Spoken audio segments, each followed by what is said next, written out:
અત્યારે આપણે છે લેક્ચર ચેપ્ટર પહેલું લેક્ચર નંબર 24 સમાન વિદ્યુત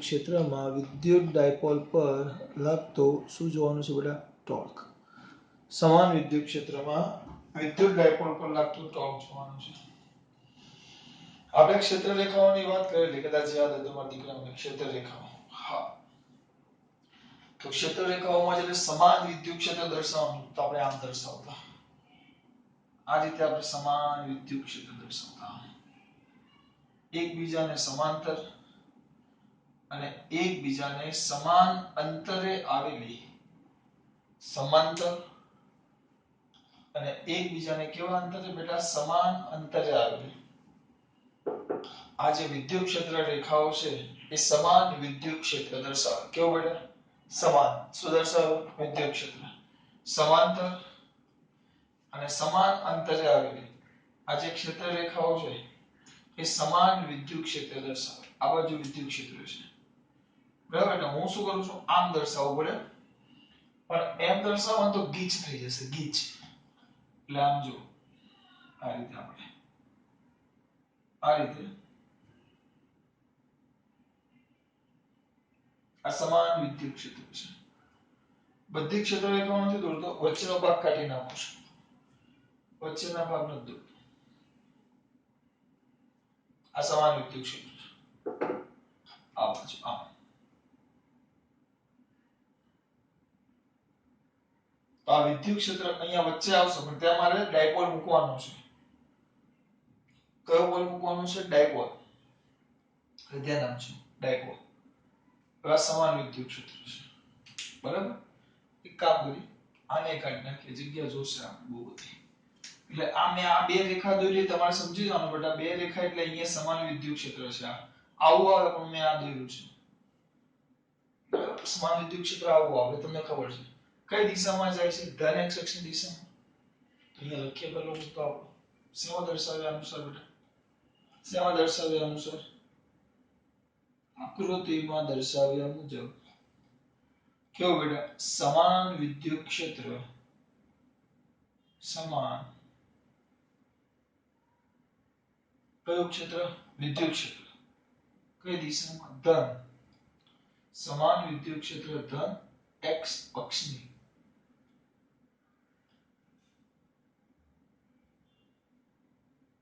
x અક્ષની દિશામાં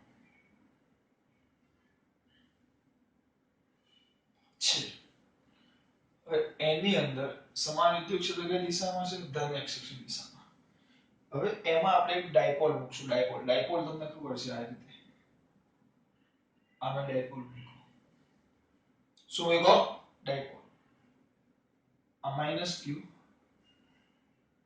આ પ્લસ q ડાયપોલ છે આ ડાયપોલ આ માઈનસ q અને આ પ્લસ q વિદ્યુત ડાયપોલ એ સમાન એકબીજાથી પરિમિત અંતરે આવેલા પરિમિત એટલે ચોક્કસ અંતરે આવેલા પરિમિત અંતરે આવેલા સમાન મૂલ્યના અને વિજાતીય વીજભાર વડે બનતા તંત્રને વિદ્યુત ડાયપોલ કહેવાય તો આ માઈનસ q અને આ પ્લસ q આવી ગયો ડાયપોલ એ રીતે મૂકો કે એનું મધ્ય બિંદુ એનું કમ્પ્લીટ કયું બિંદુ મધ્ય બિંદુ ક્યાં આવે યામાક્ષુના મધ્ય બિંદુ યામાક્ષુના કમ્પ્લીટ હાલ આપણે માત્ર સમજૂતી માટે જ દોરીએ છીએ યામાક્ષુ ક્યાં આવે બેટા ઉગમ બિંદુ એકદમ આછા બધું સમજાવવા માટે કમ્પ્લીટ આ ઉગમ બિંદુ પર આવે જેટલું નાનું થાય જેટલું ઝાંખું થાય એટલું કરવાનું ભાઈ તમને દેખાય નહીં એવું થાય કમ્પ્લીટ યામાક્ષુના ક્યાં આવે બેટા ઉગમ બિંદુ પર બરાબર ની દિશામાં છે ધન x અક્ષની દિશામાં છે આ વિદ્યુત ક્ષેત્રમાં કયો ડાયપોલ બેટા વિદ્યુત ડાયપોલ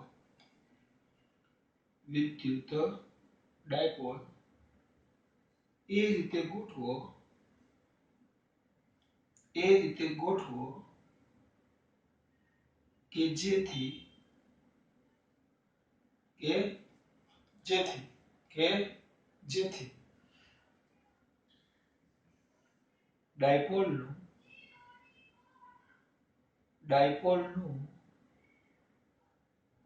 મધ્ય બિંદુ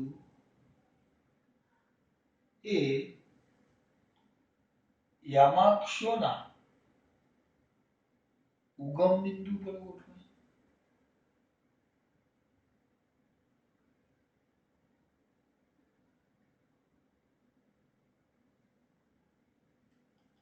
મધ્ય બિંદુ એ યામાક્ષોના ક્યાં ગોઠવાય? ઉગમ બિંદુ પર. આવી ગયું. પછી હવે કાઢી નાખો. હવે જો ધ્યાન આપો. અહીંયા નથી ખીચવા પડતો, અહીંયા દોરતો જાવ, પછી એમાં ડાયરેક્ટ લખાય. બરાબર? આપણે આ દર્શાવ્યું સમજૂતી માટે બાજુમાં, પછી આકૃતિમાં તો ખાલી જરૂર હોય એટલું જ દોરશું. હવે જોજો, આ બાજુ વિદ્યુત ક્ષેત્ર છે, આ વિદ્યુત ક્ષેત્ર. એક વસ્તુ યાદ છે, મેં તમને નોંધ જેવું કીધું, વિદ્યુત ક્ષેત્ર છે તો વિદ્યુત ક્ષેત્ર યાદ કરો, આપણો પ્લસ ક્યુ વીજભાર અને આ માઈનસ ક્યુ વીજભાર. તો વિદ્યુત ક્ષેત્ર હંમેશા વિદ્યુત ક્ષેત્ર રેખાઓ ક્યાંથી બહાર આવે? પ્લસમાંથી બહાર આવે અને ઋણમાં દાખલ થાય. એટલે કે વિદ્યુત ક્ષેત્રની દિશા, વિદ્યુત ક્ષેત્ર E ની દિશા ઓલવેઝ ધન વિદ્યુતભારથી હંમેશા કયા વિદ્યુતભાર તરફ હોય? ઋણ. એની દિશા હંમેશા ધનથી કયા તરફ હોય? ઋણ. તો આ વિદ્યુત ક્ષેત્રની દિશા છે, જો તેના. એટલે ખાલી આ તમને સમજૂતી માટે, આ બાજુ ધન હશે અને આ બાજુ ઋણ હશે. આ બાજુ ધન વીજભાર હશે અને આ બાજુ ઋણ વીજભાર હશે. એટલે વિદ્યુત ક્ષેત્ર ધનથી કઈ તરફ હોય? ઋણ તરફ. છે કઈ ખબર નહીં, પણ મેં આ ક્ષેત્ર રેખા દોરી સમાંતર, એટલે આ બાજુ ધન હશે, પેલી બાજુ ઋણ હશે, કારણ કે દિશા આમ છે. વિદ્યુત ક્ષેત્ર હંમેશા ક્યાં હોય? ધનથી ઋણ તરફ. તો આ બાજુ વિદ્યુત ક્ષેત્ર ધન x અક્ષની દિશામાં મેં દર્શાવ્યું છે. મેં વિદ્યુત ક્ષેત્ર ધન x અક્ષની દિશામાં દર્શાવ્યું છે. એનો મતલબ શું? આ બાજુ ધન વીજભાર હશે, પેલી બાજુ ઋણ વીજભાર હશે. આ બાજુ ધન ને પેલી બાજુ ઋણ. હવે ધ્યાન આપજો, એટલે આ બાજુ ધન ને આ બાજુ ઋણ. હવે કેવું? વિદ્યુત ક્ષેત્ર હંમેશા ધનથી ઋણ તરફ જાય, ઓલવેઝ. ધનથી કઈ તરફ જાય બેટા? ઋણ તરફ. હવે એમાં તમે ડાયપોલ મૂકો, આયરોન ડાયપોલ આપો. આ ડાયપોલનો માઈનસ ક્યુ, આ પ્લસ ક્યુ. એટલે આ આપણી વિદ્યુત ક્ષેત્રની દિશા. બરાબર? ડાયપોલ મોમેન્ટ આપણે કીધેલું, ડાયપોલ મોમેન્ટ સદિશ રાશિ છે જેની દિશા માઈનસ ક્યુ થી પ્લસ ક્યુ તરફ. તો ડાયપોલ મોમેન્ટ આમ આવે. ડાયપોલ મોમેન્ટ p આ બાજુ છે અને વિદ્યુત ક્ષેત્ર જોજો E આમ છે. આ વિદ્યુત ક્ષેત્ર E આમ છે અને ડાયપોલ મોમેન્ટ p આ બાજુ છે. તો એને કારણે આ ડાયપોલ મોમેન્ટ, એટલે આ ડાયપોલ છે ને, આપણો ડાયપોલ, આપણો ડાયપોલ, એને એ રીતે ગોઠવો છે કે વિદ્યુત ક્ષેત્ર, આ વિદ્યુત ક્ષેત્ર, એટલે સર તો અહીંયા તો ખાલી છે, ખાલી એટલે બધે વિદ્યુત ક્ષેત્ર રેખાઓ છે જ, પણ એટલી બધી દોરા તો પછી અંદર લીટીઓ જ દેખાશે, કે દેખાશે ને એટલે ખાલી ઉપર નીચેની બે જ દોરી છે. પાછા અમુક કે છે આવું તમે આવું કેમ મને કહેવાય કેમ કીધું વાળા, ખબર પડી? આ વિદ્યુત ક્ષેત્રની દિશા, આ વિદ્યુત ક્ષેત્ર. બરાબર?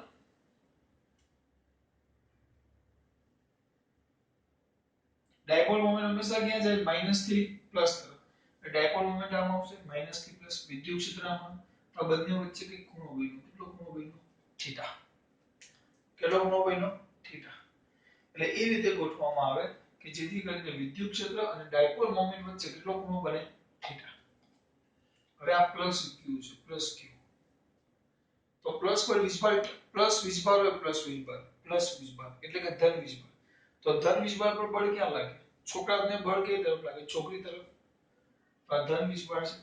વિદ્યુત ક્ષેત્ર ધન થી ઋણ તરફ છે, એટલે આ બાજુ ઋણ વીજભાર છે, મતલબ એવો થાય. તો ધન વીજભાર પર બળ ક્યાં લાગે? આ બાજુ. કારણ કે ઋણ વીજભાર એને આકર્ષે અને આ ઋણ વીજભાર છે. પાછળ કયો વીજભાર છે? ધન. એટલે કઈ બાજુ? વિરુદ્ધ દિશામાં. કારણ કે ઋણ કઈ તરફ જાય? ધન તરફ. ધન કઈ તરફ જાય? ઋણ તરફ. ઋણ કઈ તરફ જાય? ધન તરફ. એટલે આપણે એમ લખવાનું, જો સમજજો. એટલે આ તમારા માટે નોંધ અત્યારે મેં તમને સમજાવ્યું. જો એટલે આટલા મુદ્દામાં ખબર પડી. ઉગમ બિંદુ પર શું કરો બેટા? ગોઠવો. ઉગમ બિંદુ પર ગોઠવાય મધ્ય બિંદુ યામાક્ષુના ક્યાં આવી ગયું ઉગમ બિંદુ પર ત્યાર પછી શું કર્યું દેખાય છે ત્યાર પછી આપણે શું કર્યું જો અહીંયા પછી શું કર્યું કે ઉગમ બિંદુ પર ગોઠવાય તેમજ કયા બેટા વિદ્યુત ડાયપોલ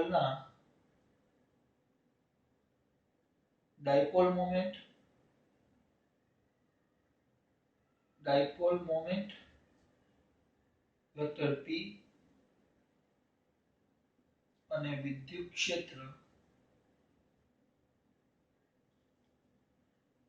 ક્ષેત્ર E વચ્ચેનો ખૂણો થીટા થાય કે આને મેં એ રીતે ગોઠવો કે જેથી કરીને જો અહીંયાથી વિદ્યુત ક્ષેત્ર આમ લઈ લેવા પાછું લેવું છું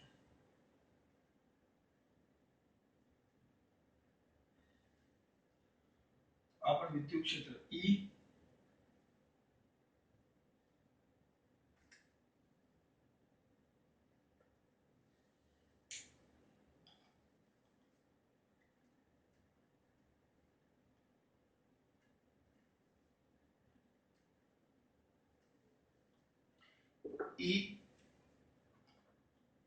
અને આ ડાયપોલ મોમેન્ટ માઈનસ થી p તરફ આ ડાયપોલ મોમેન્ટ p અને આ વિદ્યુત ક્ષેત્ર E બંને વચ્ચેનો ખૂણો કેટલો થાય થીટા એટલે પરીક્ષામાં આપણે આ દોરવાનું છે કેમ દોરવું છે તમને સમજાવતો જાઉં છું કે ભાઈ આ બંને વચ્ચે ડાયપોલ મોમેન્ટ માઈનસ થી પ્લસ એટલે તેની દિશા આમ આવે અને વિદ્યુત ક્ષેત્ર આમ તો બંને વચ્ચેનો ખૂણો એક આમ છે બંને વચ્ચેનો ખૂણો કેટલો થાય થીટા બરાબર હવે મેન વસ્તુ ફરી પાછું મેન વસ્તુ આ છે ને હવે દર વખતે હું આ વિધાન જ બોલીશ અત્યારે હું તમને સમજાવું છું બેટા પછી દર વખતે આનું વિધાન જ આવશે ચલો વિદ્યુત ક્ષેત્ર આ બાજુ છે હમણાં જ કીધેલું પાછું વિદ્યુત ક્ષેત્ર હંમેશા કઈ તરફ આવે પ્લસ થી માઈનસ તરફ તો આ મેં વિદ્યુત ક્ષેત્ર દોર્યું ક્ષેત્ર રેખા દોરી તો સ્વાભાવિક છે આ બાજુ શું હશે પ્લસ હશે અને આ બાજુ શું હશે બેટા માઈનસ બરાબર અહીંયા મેં શું મૂક્યો આ મેં શું મૂક્યો ડાયપોલ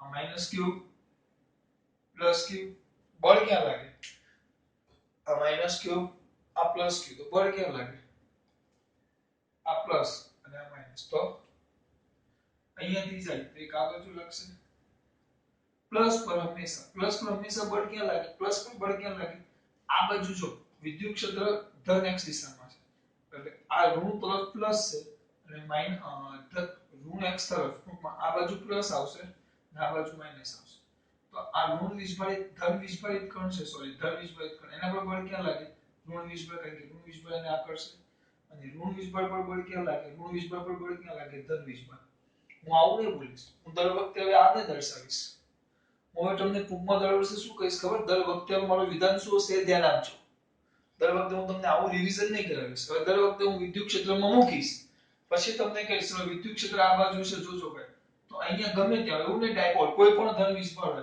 તો ધન વિસ્ફળ પર બળ આના પર બળ ક્યાં લાગ્યું આ બાજુ વિદ્યુત ક્ષેત્ર છે જો તો ધન વિસ્ફળ પર હંમેશા બળ ક્યાં લાગે વિદ્યુત ક્ષેત્રની દિશામાં અને ઋણ વિસ્ફળ પર બળ ક્યાં લાગ્યું આ વિદ્યુત ક્ષેત્ર આપણું આમ છે જો વિદ્યુત ક્ષેત્ર આમ છે તેના પર બળ ક્યાં લાગ્યું વિદ્યુત ક્ષેત્રની વિરુદ્ધ દિશામાં આ મેં તમને સમજાવ્યું પરીક્ષામાં કોઈ તમને પૂછવાનું નથી કે અહીંયા ધન આવશે ને અહીંયા ઋણ આવશે અને પછી આ ઋણ છે ધન વડે આકર્ષે એટલે એના પર આ બાજુ લાગે આ ધન છે આ બાજુના ઋણ વડે આકર્ષે એટલે એવું કંઈ જ નહીં ડાયરેક્ટ તમને દરેક વખતે પરીક્ષામાં એમ જ કે ભાઈ આ વિદ્યુત ક્ષેત્ર છે આ વિદ્યુત ક્ષેત્ર ધન x અક્ષ દિશામાં છે તો ધન વિસ્ફળ પર બળ ક્યાં લાગે સીધું જે બાજુ વિદ્યુત ક્ષેત્ર જતું હોય એ જ દિશામાં ધન વિસ્ફળ પર બળ લાગે અને જે બાજુ વિદ્યુત ક્ષેત્ર જતું હોય એની વિરુદ્ધ દિશામાં ઋણ વિસ્ફળ પર બળ લાગે સમજ પડી બહુ સિમ્પલ જો ગોખવું હોય તો બહુ સિમ્પલ બેટા યાદ રાખજો અમને આપણે સમજવાનું વિદ્યુત ક્ષેત્ર આ બાજુ છે ધન x અક્ષ દિશામાં એટલે આ બાજુ ધન આવે કેમ એ તો તમને સમજાયું કારણ કે વિદ્યુત ક્ષેત્ર હંમેશા ધન થી કઈ તરફ હોય ઋણ તરફ તો આ બાજુ ઋણ આવ્યું તે ઋણ એ ધનને આકર્ષે ત્રીજી વાર થયું જોઈ લેવાનો વિડિયો પાછો એટલે ખબર પડે આમાં ખબર પડી બેટા બહુ મસ્ત વસ્તુ છે મસ્ત નથી બહુ જ મસ્ત એટલે આપણે યાદ શું રાખવાનું કે ધન વીજભાર પર બળ ક્યાં લાગે વિદ્યુત ક્ષેત્રની દિશામાં અને ઋણ વીજભાર પર બળ ક્યાં લાગે વિદ્યુત ક્ષેત્ર જે બાજુ હોય એની વિરુદ્ધ દિશામાં હવે તમને દાખલા કે ગમે ત્યારે એમસીક્યુ માં પૂછે દાખલા તરીકે આમ તમને વિદ્યુત ક્ષેત્ર આપી દે કે વિદ્યુત ક્ષેત્ર નીચે તરફ છે ઋણ x અક્ષ દિશામાં હવે અહીંયા માઈનસ q વીજભાર હોય તો એ કઈ દિશામાં ગતિ કરે વિદ્યુત ક્ષેત્ર E કઈ તરફ છે ઋણ x અક્ષ દિશામાં વિદ્યુત ક્ષેત્ર કઈ દિશામાં છે બેટા ઋણ x અથવા ઋણ y અક્ષ દિશામાં છે ઋણ y અક્ષ દિશામાં વિદ્યુત ક્ષેત્ર છે બરાબર તો આ ઋણ q અથવા તો ઇલેક્ટ્રોન કહી દે આ ઇલેક્ટ્રોન કહી દે ચલો ઇલેક્ટ્રોન પર બળ ક્યાં લાગે સિમ્પલ આપણે એક જ કામ કરવાનું ઇલેક્ટ્રોન એટલે ઋણ વીજભાર પર બળ ક્યાં લાગે ઋણ વીજભાર પર બળ ક્યાં લાગે વિદ્યુત ક્ષેત્રની વિરુદ્ધ દિશામાં એટલે એક નોંધ યાદ રાખવાની અહીંયા સાઈડમાં હું લખી નાખું છું તમારા માટે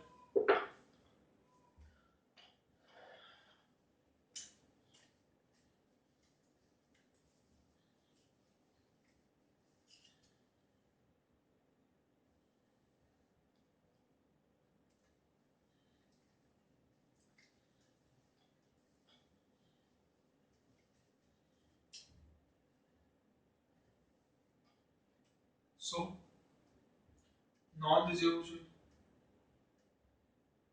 બોર્ડ ભીનું છે લખાશે નહીં પાછો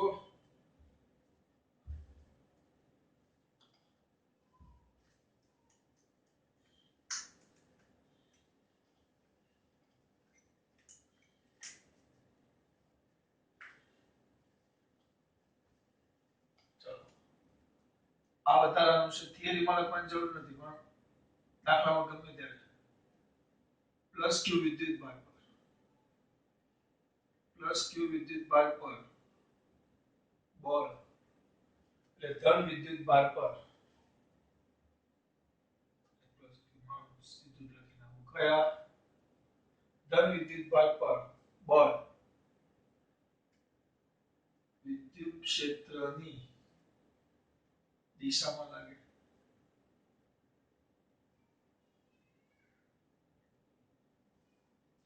અને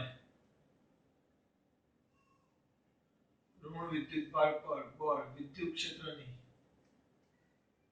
વિરુદ્ધ દિશામાં લાગે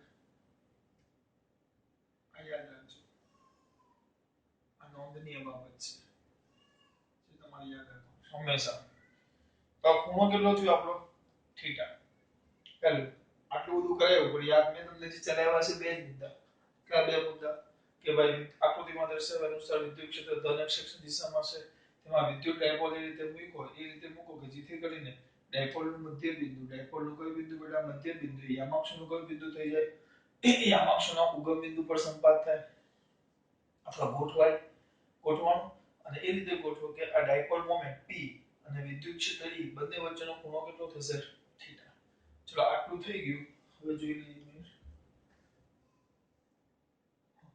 થીટા થાય હવે થોડાક આગળ જઈએ જોજો દીકરા હવે કેવું તો હવે ધન લઈ લઈએ આપણે બળનું સૂત્ર યાદ હોય તો આ બાજુ લખો પછી પૂછી નાખા બળ F is equal to k capital Q small q by r square આવું કે આપણે લખતા પણ એમાં k capital Q by r square ગુણ્યા q પણ આને તો આપણે શું કહેતા k q q એટલે જેના વડે ઉત્પન્ન થતું જેને આપણે સ્ત્રોત કહેતા સ્ત્રોત તેને e કહેતા eq એટલે બળ F is equal to QE સૂત્ર હતું F is equal to QE આ સૂત્ર હતું F is equal to QE F is equal to QE ક્યાંથી આવ્યું F is equal to K capital Q small q by r square capital Q by r square source વિદ્યુતભાર છેદમાં r square K Q by r square તેનો તો વિદ્યુત ક્ષેત્ર E કહેવાય E તો F is equal to QE QE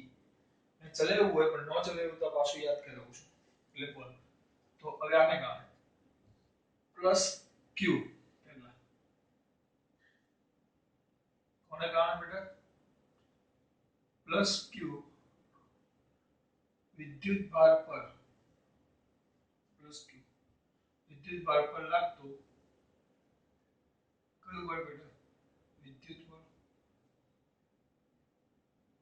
જેને આપણે F પ્લસ કહેશું is equal to Q vector E. Plus Q પર બળ ક્યાં લાગેલું? આ બાજુ આ વેક્ટર F પ્લસ QE. બળ એટલે QE, બળ એટલે કયું? QE. આ પૂછી નાખું છે, આનું કોઈ કામ નથી, યાદ રહ્યું? F is equal to QE એટલે જેના પર બળ લાગે વિદ્યુત બળ ને વિદ્યુત ક્ષેત્રનો ગુણાકાર કરો તો તમને વિદ્યુત બળ મળે. F is equal to Q. કેમ એ સમજાયું? F is equal to Q by R છે. બે વિદ્યુત બળ છેદમાં બંને વચ્ચેનો અંતર, વિદ્યુત બળનો ગુણાકાર છેદમાં અંતરનો વર્ગ.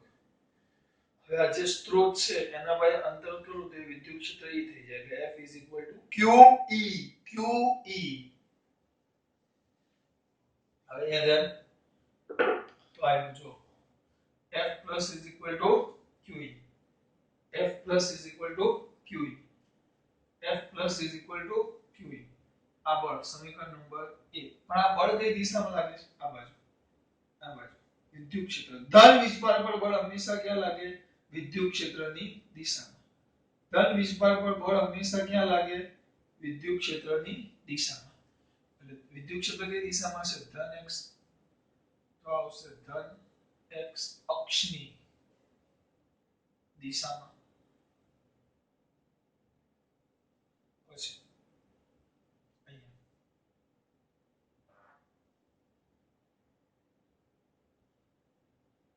માઈનસ q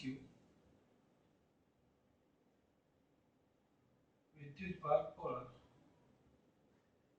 લાગતું વિદ્યુત બળ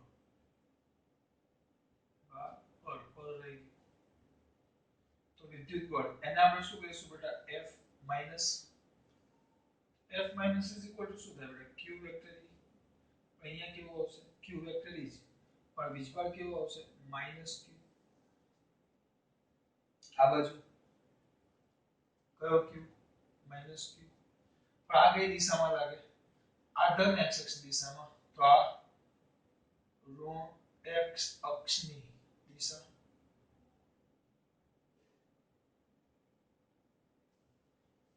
અમુક જણા એમ કહેશે સર તમે માઈનસ કેમ લખ્યું? આ અહીંયા મેં e લખ્યું છે જો વેક્ટર e. તો આમાં વેક્ટર e એટલે અહીંયા e ની કઈ દિશા લખી છે? વિરુદ્ધ દિશા. જો તમે એમ થાય કે સર એવું માં નથી લખવું તો i કેરેટ લખો તો અહીંયા શું આવશે? e i કેરેટ આવે. e નો લખવો હોય તો જો તમે વેક્ટર e લખવા ન માંગતા હોય તો અહીંયા શું લખવું પડે? e i caret. તો અહીંયા હું લખવું પડે e માઈનસ i કેરેટ એટલે માઈનસ તો આવી ગયું ને. એટલે આ માઈનસ માઈનસ q નથી. આ માઈનસ એ દર્શાવે છે કે આના કરતા બળ કઈ દિશામાં લાગશે? વિરુદ્ધ દિશામાં. આ બાજુ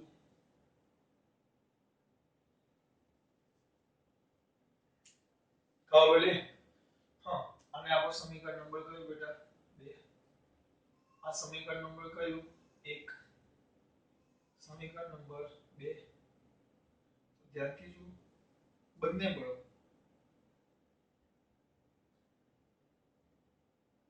આ બંને બળો કયા મૂલ્યના છે બેટા? સમાન મૂલ્યના અને પરસ્પર કઈ દિશામાં છે બેટા? વિરુદ્ધ દિશામાં. પરસ્પર વિરુદ્ધ દિશામાં હોવાથી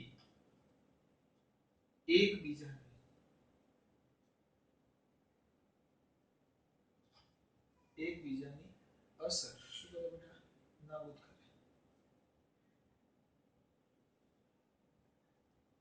બંને બળો સમાન મૂલ્યના મૂલ્ય સરખું QE QE પણ એક પ્લસ અને એક માઈનસ એટલે એક ધન x ની દિશામાં છે તો એક ઋણ x ની દિશામાં છે. એટલે સમાન મૂલ્યના અને પરસ્પર કઈ દિશામાં છે? વિરુદ્ધ દિશામાં. તો એકબીજાની અસર શું કરે? નાબૂદ કરે. એટલે ડાયપોલ પર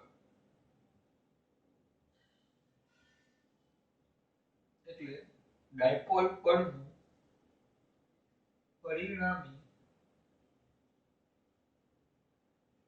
બળ વિદ્યુત બળ કેવું થાય બેટા શૂન્ય થાય એટલે કે ડાયપોલ રેખીય ગતિ કરતો નથી તેથી ડાયપોલ રેખીય ગતિ હા સમાન મૂલ્યના પરસ્પર વિરુદ્ધ દિશા એટલે કઈ ગતિ બેટા રેખીય ગતિ ન કરે કઈ ગતિ ન કરે રેખીય રેખીય ગતિ ન કરે હા જો સમાન મૂલ્યના પરસ્પર વિરુદ્ધ દિશામાં બરાબર હવે આ બળો સમાન મૂલ્યના પરસ્પર વિરુદ્ધ દિશામાં છે પણ એક રેખસ્થ નથી એક આમ જાય છે ને એક આમ જાય છે જો એક બળ આમ લાગે છે આ છે જો એક બળ આ બાજુ લાગે છે ને એક બળ આ બાજુ તમે હવે આને એક બળ આમ લગાડો એક બળ આમ લગાડો આમ છે જોજો એક આમ લગાડો એક આમ લગાડો આમ તો થાય આમ લગાવો તો જોજો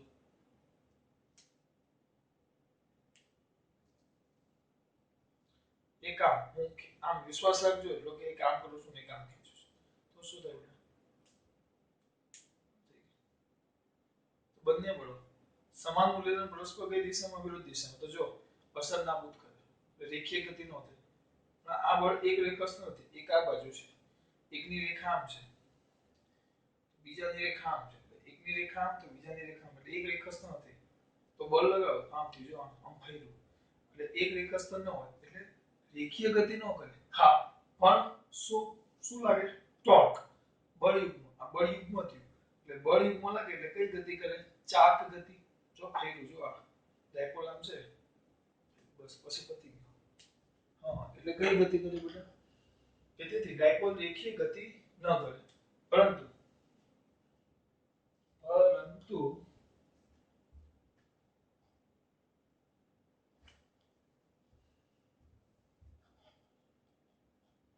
પરંતુ બળો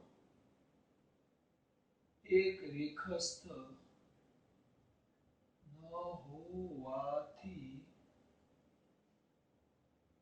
વિદ્યુત ડાયપોલ પર શું લાગે બેટા ટોર્ક લાગે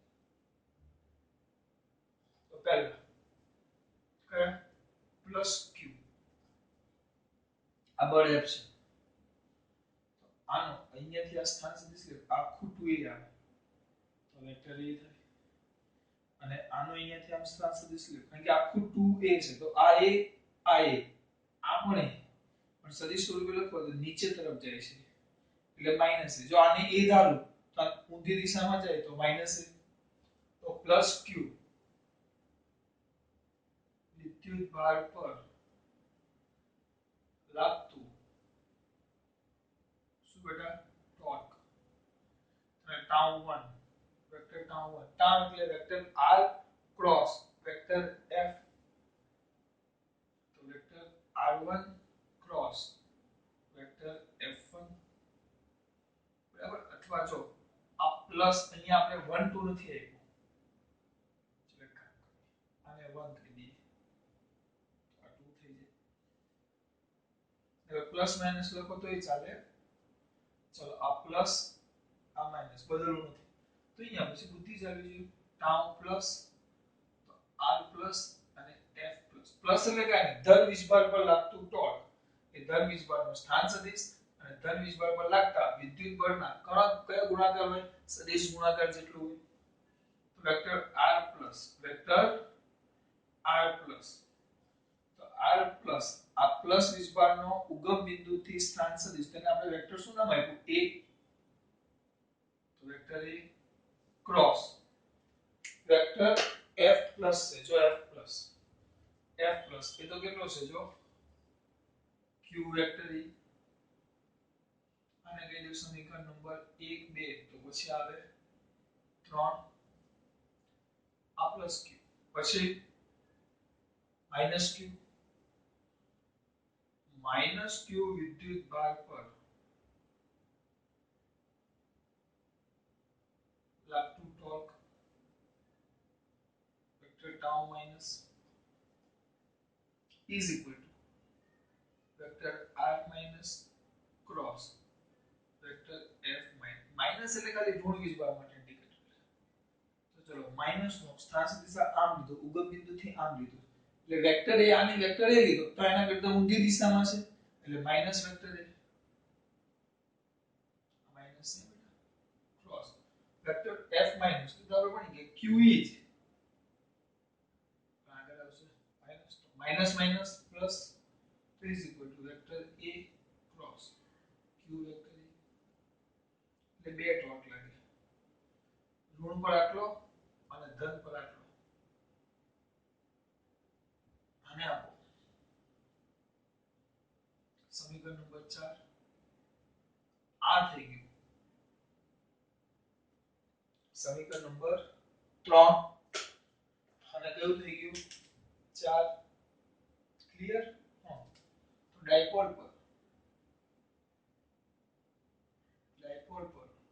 લાગતું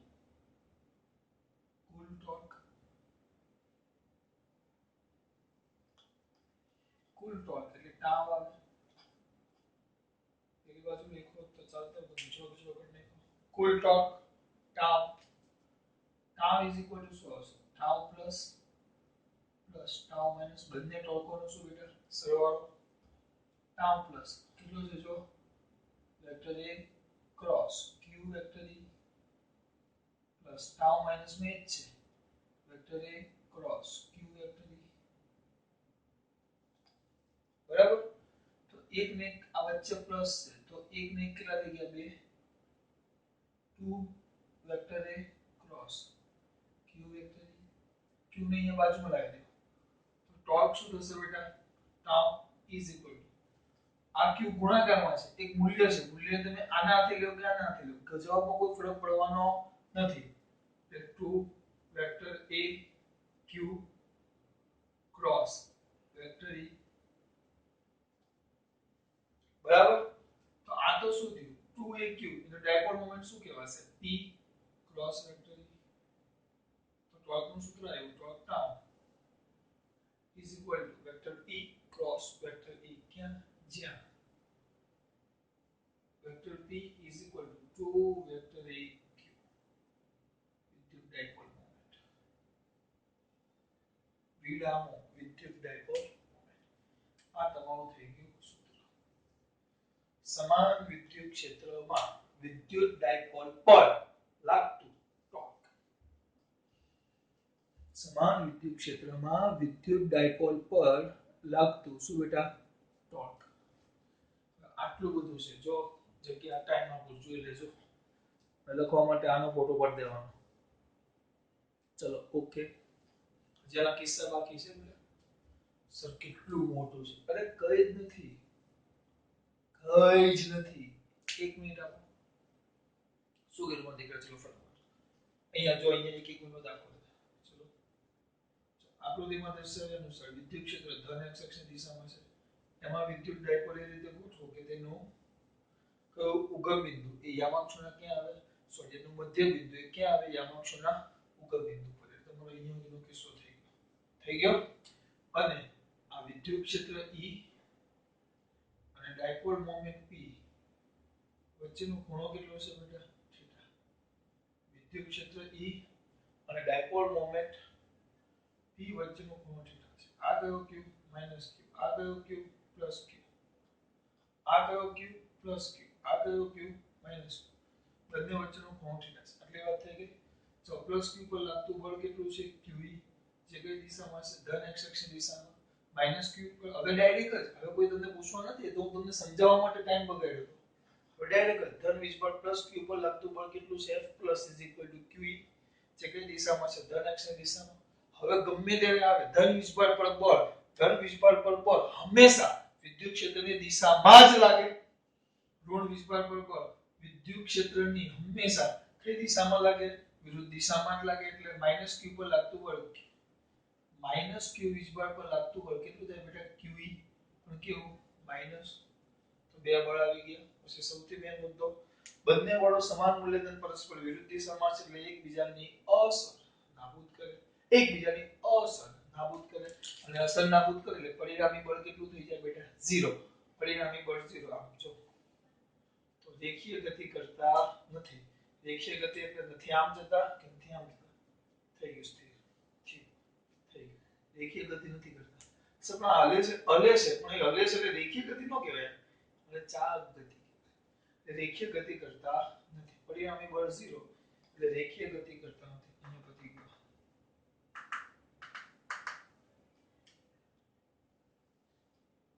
પરંતુ બળો એક વિકસ નથી. એક ઉપરની લાઈનમાં છે ને એક નીચેની લાઈન. એટલે શું હશે બેટા બળ યુગ્મ અને જેને કારણે વિડા પર નથી વિદ્યુત ડાયપોલ પર શું લાગે ટોર્ક લાગે. આ યાદ રાખવાનું. હવે આજીવનની 12મું પતે ત્યાં સુધી યાદ રાખજો. ધન વીજબળ પર હંમેશા વિદ્યુત ક્ષેત્રની દિશામાં બળ લાગે અને ઋણ વીજબળ પર વિદ્યુત ક્ષેત્રની વિરુદ્ધ દિશામાં બળ લાગે. તો પ્લસ ક્યુ. ચલો પ્લસ ક્યુ પર લાગતું બળ ટોર્ક ટાઉન. તો આને સ્થાન સદિશ વેક્ટર એ લઈ લો. આ નીચે તરફ થાય માઈનસ વેક્ટર એ. તો જો ટાઉ પ્લસ થોડુંક સ્પીડમાં એટલે શું આવે ખબર ન હોય તો લખો tau is equal two vector r cross vector f આવે. તો tau plus is equal two r એટલે વેક્ટર a ક્રોસ f એટલે q vector e. Tau minus is equal two minus vector a જે નીચે જાય છે ક્રોસ q વેક્ટર e પણ કેવો માઈનસ. માઈનસ માઈનસ શું થઈ ગયું પ્લસ. તો vector a cross q vector e કારણ કે ઓછા ઓછા વત્તા. આ ટાઉ માઈનસ અને આ ટાઉ પ્લસ. આ માઈનસ અને પ્લસ તો બંનેનો શું સરવાળો. 2 વેક્ટર a ક્રોસ qe. તો q મૂલ્ય છે ને આ બાજુ આગળ લઈ લીધું. 2 vector a q cross vector e. 2 vector a cross q તેને વેક્ટર p કહેવાય. એટલે આપણું ટાઉ નું સૂત્ર p ટાઉ ટોર્ક નું સૂત્ર vector p cross vector e. Cross છે એટલે તમે એને બદલી શકો નહીં. p ક્રોસ e આવે તો પહેલા p જોવું જોઈએ પછી ક્રોસ e હોવું જોઈએ. કેમ કે સદિશ ગુણાકારમાં ક્રમનો નિયમ પડાતો નથી. બરાબર. હવે આ ક્રોસ એ એનું મૂલ્ય ને બધું લખવાનું છે આપણે. હવે આને પૂછી નાખો.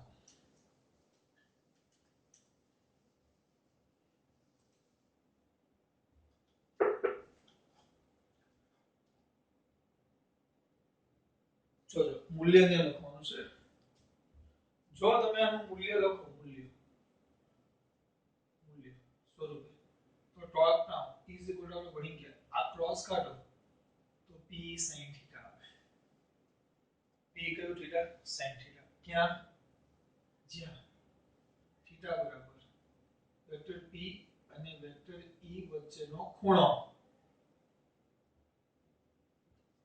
તો અમુક છોકરા કહેશે સર એકમ બોલો તો એકમ કારણ કે કોઈ પણ નવી રાશિ આવે એટલે એકમ બોલવાનું. એકમ શું થાય p. p એટલે ડાયપોલ મોમેન્ટ 2aq. હવે તમે ડાયપોલ મોમેન્ટ નું સૂત્ર યાદ હોવું જોઈએ.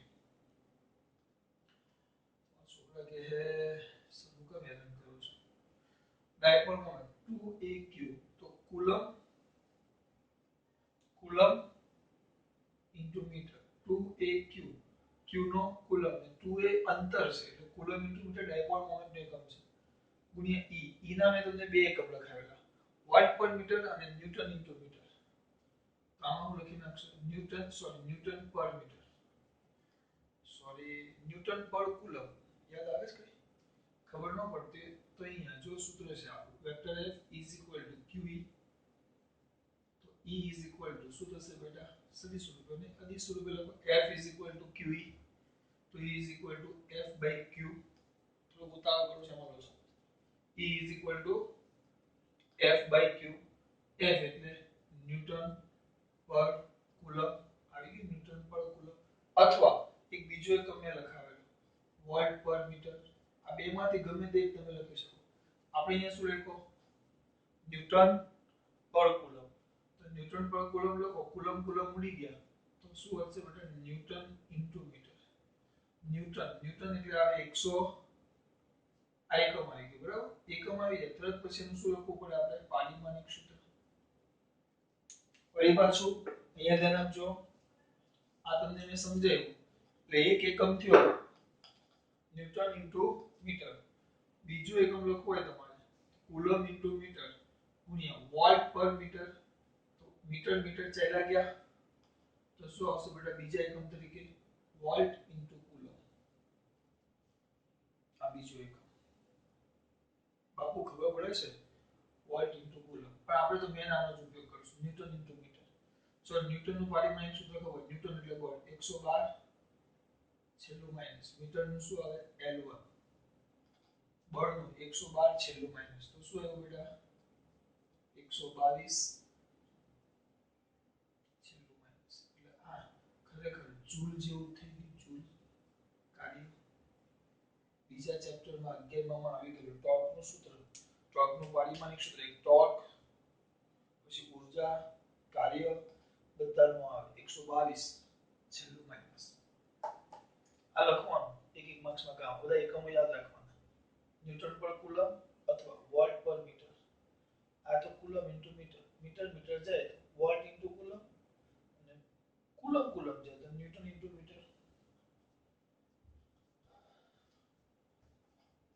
ચલો હજી આગળ આટલું થઈ ગયું. આ થઈ ગયું સંપૂર્ણ ટોર્કની માહિતી. હા હવે આ ખૂણો થીટા છે ને થીટા એને કારણે એના કિસ્સા આવશે કેટલાક સ્ટેપ. હવે પૂછી નાખવું પડશે અમારે ટાઈમ બગડશે એટલે હું એનું નેક્સ્ટ વિડીયો બનાવી દઉં છું બરાબર. એટલે આપણો 24E 24D બનાવું છું.